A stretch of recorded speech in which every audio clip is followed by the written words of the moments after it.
rendez-vous, dernière journée ce dimanche pour arpenter les allées de la foire d'art contemporain de Metz. Une trentaine de galeries ont exposé leurs artistes. Lison Zimmer, Thibaut Grosse. Un assemblage de grillages au visage de David Bowie, la place Saint-Jacques à Metz peinte aux couleurs du Sud ou encore des animaux sculptés dans du bois.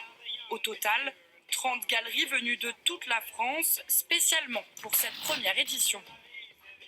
On va trouver sur Metz Art Gallery un panel de galeries qui viennent défendre des artistes du courant moderne au courant contemporain, représentant plusieurs styles artistiques. Par exemple, cette galerie Vanora qui nous vient de Versailles et qui défend des artistes photographes, des artistes peintres avec une touche et une sensibilité artistique particulière. 3 jours d'exposition et un objectif, rendre l'art accessible et déconstruire les clichés autour du contemporain. On a tendance à penser que l'art contemporain, c'est des œuvres qui coûtent très cher, des artistes très établis, mais il faut bien commencer quelque part. Et donc ces galeries, leur job, c'est de pousser la nouvelle vague d'artistes. Et donc au-delà de ça, cette démocratisation, c'est aussi démocratiser l'acte d'achat d'art. Moi, personnellement, c'est juste pour regarder, pas forcément pour acheter.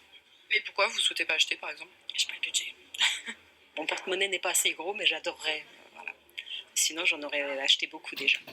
Mais des fois, impossible de passer à côté d'un coup de cœur.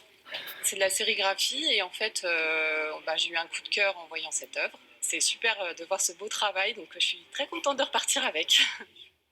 Et cette foire est aussi une vitrine pour les créateurs, à l'image de cet artiste niçois venu dessiner une fresque face au public.